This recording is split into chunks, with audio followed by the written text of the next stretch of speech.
Jadi kalau sekarang dengan berita buruk yang diterangkan oleh 5 orang ini, kita justru harus gembira. Karena memang itu yang kita duga dari awal. Oh, ini akan terjadi pemburukan. Karena 8 poin yang diterangkan oleh KMI berlaku sekarang. Memang, karena itu mahasiswa betul di end game itu memang sedang terjadi. Bukan karena voluntarisme kita, tetapi faktor-faktor sosiologi bergerombol untuk memastikan bahwa Indonesia sedang berada di ujung kehancuran.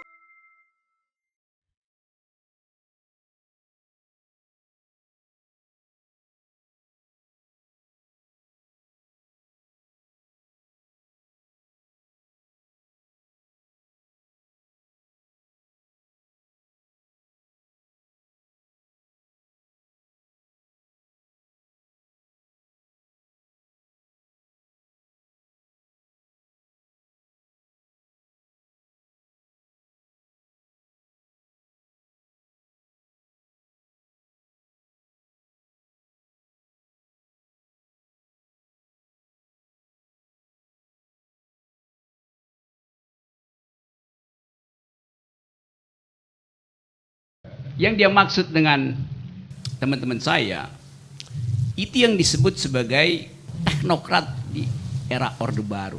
Dan yang kemudian carry over ke dalam era reformasi itu. Itu yang dimaksud tuh. Kan itu disebut teman-teman saya, untung dia nggak bilang saya. Karena saya memang nggak ada di situ. Saya menghindar dari situ tuh. Satu paket di dalam sejarah yang memang mendominasi dunia waktu itu adalah pikiran-pikiran neoliberal. Tapi saya bukan neoliberal, I am a liberal. Tapi kalau saya katakan saya Rocky Gerung adalah liberal, saya mesti kasih konteks. Kalau Anda bilang saya seorang liberal di Eropa, artinya Anda kanan, partainya konservatif itu, pro kapitalisme itu. Kalau di Amerika, liberal artinya kiri, yaitu mengupayakan social justice. Partai Demokrat itu liberal, Partai Republik itu yang neoliberal gitu. Nah, kadang-kala di sini itu ditukar balikkan karena otak-otaknya sungsang itu. Karena itu yang sering mesti saya bikin klarifikasi. Jadi kita kagum bahwa Ihsanuddin Nursi punya pengetahuan komprehensif bukan sekedar tentang metodologi ekonomi, tapi sejarah ekonomi. Itu yang penting sebetulnya. Yang nggak diajarkan di Fakultas Ekonomi itu atau di FISIP. Mengerti asal usul dari neoliberalisme dari tahun 44 ketika diadakan sidang di yang kemudian menghasilkan Bretton Woods sampai sekarang soal Bitcoin, kita nggak bisa lihat ada perdebatan bermutu di talk show tuh. Karena buta huruf semua tentang sejarah ekonomi itu. Jadi ini yang membedakan antara kami dan mereka, KAMI dan mereka. Yes. Walaupun saya dilarang bicara ilmiah, tapi akhirnya saya mesti balik ke situ dulu tuh. Tadi juga diucapkan orang yang namanya Francis Fukuyama itu. Seorang neolib tulen yang memanfaatkan pikiran Hegel untuk menerangkan bahwa dunia di tahun 90 terbaca di dalam judul bukunya The End of History. Dunia udah berakhir. Berakhir artinya diakhiri oleh kemenangan kapitalisme itu. The end of ideology, the end of macam-macam. Tetapi ada kata tambahan di dalam buku Francis Fukuyama, the end of history and the last man itu. Last man-nya adalah kapitalis itu. Kita mau itu KAMI juga mengajar bangsa ini dengan pengetahuan filosofi, legal reasoning, political economy. Karena bangsa ini buta huruf dengan itu. Istana tuh nggak tahu apa yang kita bicarain sekarang ini, nggak ada gunanya karena dia nggak ngerti. Yes. Jadi kalau sekarang dengan berita buruk yang diterangkan oleh 5 orang ini, kita justru harus gembira. Karena memang itu yang kita duga dari awal. Oh, ini akan terjadi pemburukan. Karena 8 poin yang diterangkan oleh KAMI berlaku sekarang. Yang dikonstatasi oleh kami, mulai pemburukan ekonomi, pemburukan kehidupan kebudayaan, pemburukan birokrasi, semua sekarang menyatu. Sehingga masuk akal ketika kita bilang ini adalah the end of history dari Jokowi. Itu intinya.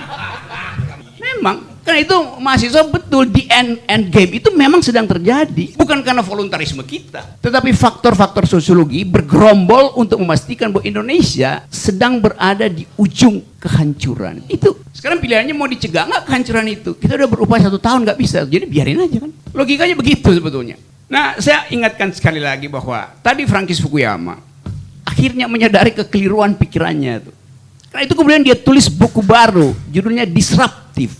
The Great Disruption, kekacauan besar gitu. Dengan satu proposisi tambahan di situ, Saya mesti ingat lagi itu buku lama saya baca tuh. The Great Disruption and the Reconstitution of Social Order. Jadi orang yang neolib pun sekarang mengerti bahwa kehidupan sosial itu harus diucapkan kembali, direkonstitusi itu. Ya.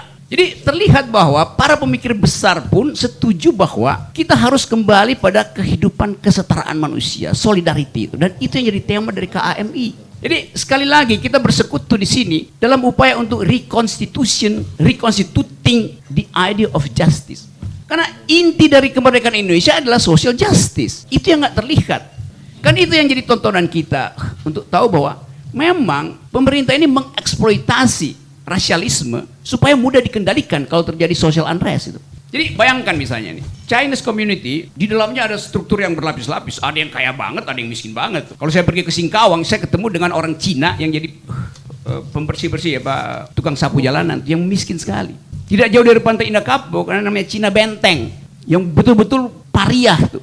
Jadi terlihat bahwa negara mengeksploitasi pemodal Cina sekelompok sambil setelah dia kuras dipalak begitu, tapi isu rasial tetap dipertahankan.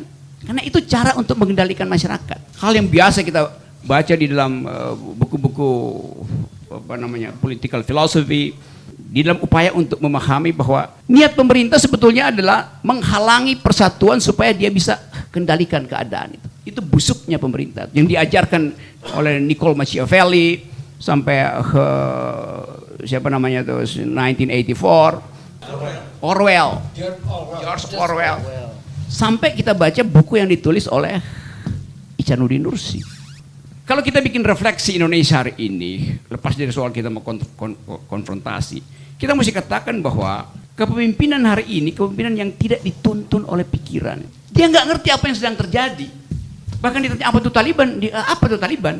Dia knows nothing gitu. Karena akhirnya waktu kita ajukan proposal perubahan 1 tahun yang lalu, kita bilang ini adalah gerakan moral. Energi kita datang dari keprihatinan terhadap bangsa.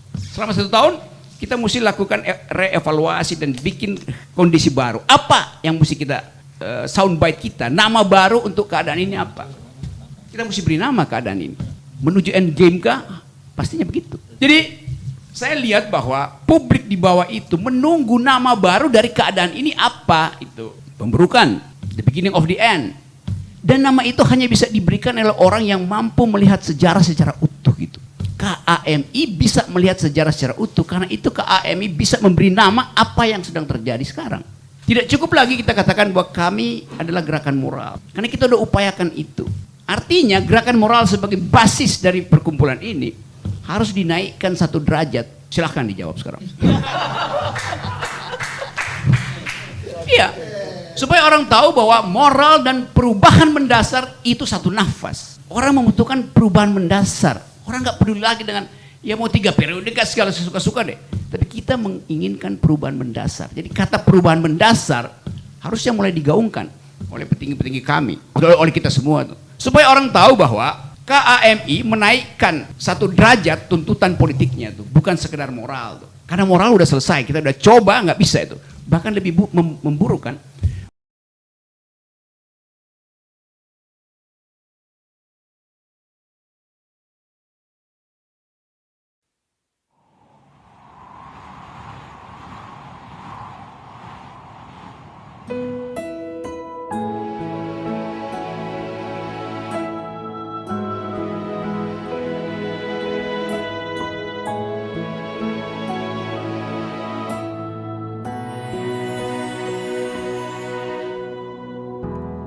Ketika matahari hanya di atas kepala, panas melelehkan padang yang luas, tak ada naungan, tapi engkau pemimpin adil. Tuhan memberi kabar gembira. Setiap manusia adalah khalifah di muka muka bumi ini, tapi engkau khalifah dari khalifah. Kau dinaungi, kau diselamatkan, oh, dari hari pembalasan. Engkau bisa bawa mata air kebaikan bagi manusia.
Bisa